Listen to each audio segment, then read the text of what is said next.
maayong buntag. Gising na ba yung mga nag-DIY braces dyan? Gising na! O tindog na, day. Ayaw na padugayin pa. Karon na jud magstoryahe. Okay? Ito lang ha, para sa mga tao na, Dok, wala ka na bang ibang makontent? Kaya kami ang kami ang tinitira mo. Wala na. Tapos, di ba? Wala na, kayo lang gusto ko. Kasi anong stand ninyo, kayong mga nagdi-DIY braces, sa content ko? I'm promoting oral health. Para nga okay, ang ano ng ngipin natin, tapos kayo, sisirain nyo lang? Ay, hindi. Hindi pwede yun. Manahimik. I will wipe you in the face of the Philippines. Grabe ka naman. May platform ako, no? Diyos ko, manahimik kayo. Ano bang gusto niyo sa dentistry? Bakit yan ang ginagaya niyong trabaho? Madali? Pera? Mukha kayong pera, ka-abnormalan ninyo. At huwag niyo kung tatakot-takutin, bullying, ha? Public post niyan, kayo nag-post niyan eh. Ayan legit installer since 2018. May number ka, tawagan nga natin. Wait lang. 814-2822. Hello, ma'am. Magpa-brace na ako, ma'am, karon. Available ni?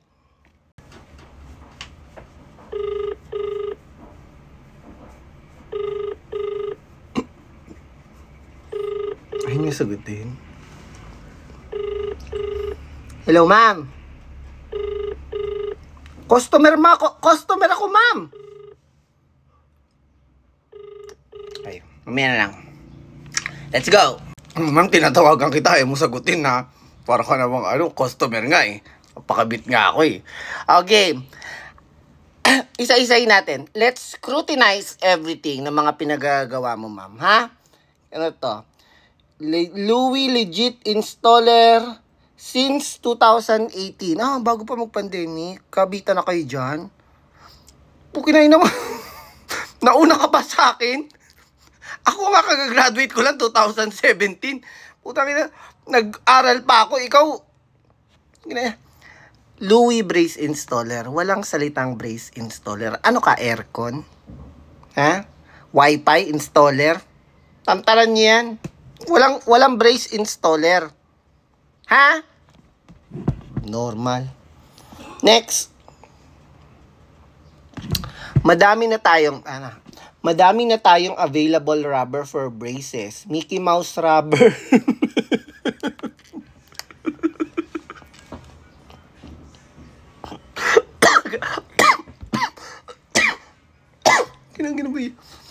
Hello Kitty rubber, flower rubber, individual rubber, continuous rubber. Rubber band. May available na rubber band, ana. Lahat ng yan available na sa pwesto, kaya madami na kayong pagpipilian. Hindi mo kasi ako sinagot Kung sinagot mo ako, tapos na to. Inan to. Ay! Madam, ang gamit mo, ring light, no? Ring light. Ito, ring light, no? Yung ring light, ginagamit for mag-online selling. Anong kaibahan ng gamit ng ring light sa ginagamit sa dental chair? Yung ilaw sa dental chair. Kunyari, ito ring light. Ang ring light, ang ilaw niya, ang liwanag, sabog sa mukha mo, no? Ang sa dental chair, nakafocus lang sa bibig. Oo, parang sa sasakyan. 'Di ba yung sasakyan? Kasi sa likod ng ilaw ng dental chair, merong concave mirror. Para focus lang siya sa specific, para sa kalsada. 'Di ba yung mga ilaw, yung mga ilaw ng sasakyan, nakafocus lang sa kalsada. Hindi pwedeng sabog ang ilaw, magkabungguan tayo. Yang ginagawa mo, ma'am, baka rin naman sabihin nyo, Grabe naman si Doc Mikey, kung bibardaguli naman ka. Okay, ganito. It's a public post. Pinag-post niyo yan. Kinuha ko yan sa mga page ninyo. Ha? At saka huwag niyo sabihin na, ako galit sa inyo. Hindi ako galit sa inyo. Ang mga pasyente nyo or mga kapitbahay nyo ang nag-send yan sa akin. Itago nyo na lang po kami sa pangalan. Wag nyo, i-hide nyo na lang po ang identity namin. I-hide ko na lang sila, ha? Pero kung magkabukuhan, andyan sila. Ha? Kung gusto mong sabihin. Okay? So, i-guide na lang kita. Kunwari, ako yung ako yung prof ninyo ng DIY bracelet. Para wag mo masamain, no? Para sa susunod na post mo, alam mo na, ha? Ma'am, kung gagamit ka ng ring light, pag-shadesin mo yung pasyente. Kasi sa buwan liwanag maawa ka naman nasisilaw. Saka mo kabitan. Okay? Kung hindi ka maka-afford ng dental chair, pag-shade mo. Parang ina mo naman pinapahirapan niyo yung mga clients ninyo Next. Ay, clinic na talaga siya, no? May waiting area. Mama, sundin mo yung mga advice ko, ma'am, para talagang go tayo sa mga pasyente. Inang-ina nyo, nagka-pasyente kayo agad bigla. Nagsipag-doktor agad kayo, mga po, kinang-ina nyo, Next, ma'am. Next, doktora. Doktora, palitan yan, ha. Walang Gelans brand brace installer. Gelans Ortho na lang. Ganun na lang ang lagay mo. Wala kasi salitang brace installer. Naman, paano tayo pagkakatiwalaan yan? Sabihin ng mga tao, sabihin Doc Mikey, wala pala. Oo, wala. Boba. Ortho na lang lagay mo. Kahit peke. Laban mo na yan, ha? Next.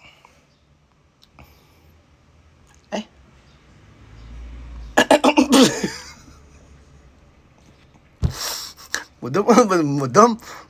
Dental chair naman tayo, madam. Ba't kama naman? Umalis pa, madam, Pag photo op tayo, madam, ayusin muna. Sinama mo yung walis kasama sa naglilinis ka rin ng bahay. Bago ka multitasking ka naman, madam. Ayun na. Madam naman.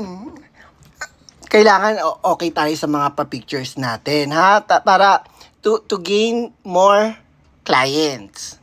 Ayusin natin yan, madam. Ha? Burahin. Tapos palitan. Monoblock na lang. Huwag kama.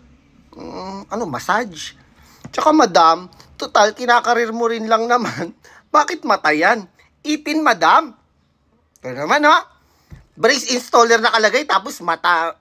Pinangina mo rin, madam, Ayaw na, kuhan. Mata, butang ni mo sa pader. Ngipin. Burahin yan, madam, ha? Yan ang mga suggestion ko to gain more clients. Okay? Next, madam. PPE ka pa, madam, madam. Okay yan, ha? Good ako dyan sa PPE. Next. Ayan. Mga post po. Pagod-paguran. Duty tayo kanina, kaya sobrang thank you sa mga Maganda yan. Nagpapasalamat ka, no? Nagpapasalamat ka sa mga pumunta. Okay yan, madam. Bet kita dyan, madam. Actually, ginagawa ko din yan, Ayan, mga ganyan. Kakapagod today. Okay yan, madam. Bet ko yan. Next. Pasta machine cleaning available. Madam, walang machine cleaning. Washing machine meron.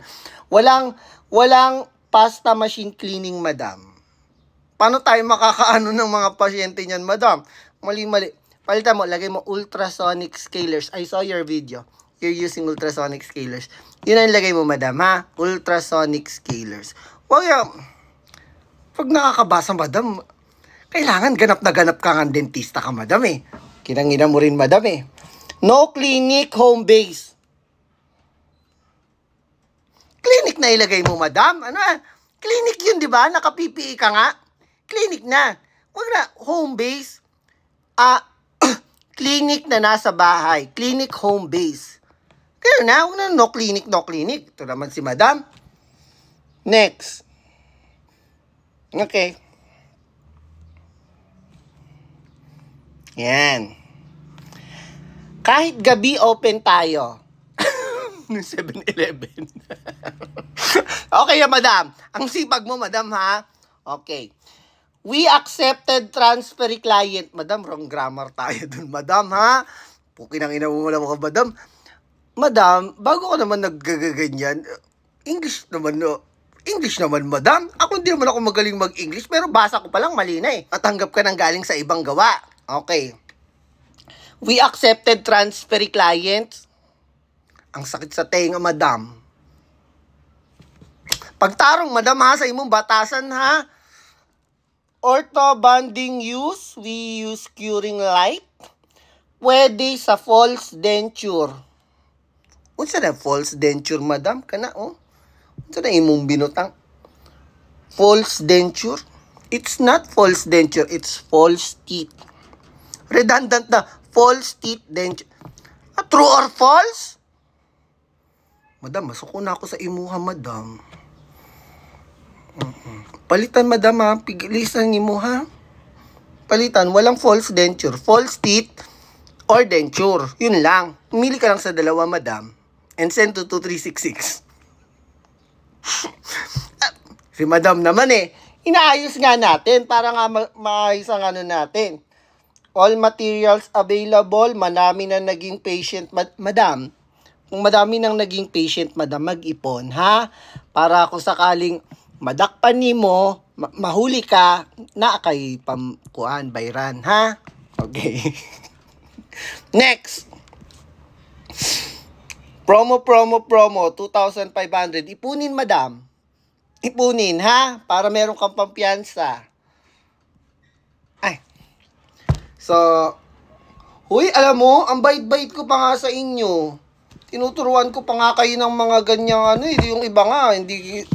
So, yun lang, madam, ha? Sana, ang haba ng video, isave mo na lang. So, para go tayo sa more client. Ha? So, abangan ang mga susunod na kabanata sa ating DIY braces episode /bardagol/pagtuturo ni Doc Mikey sa inyo. Naintindihan? I love ya! Mwah!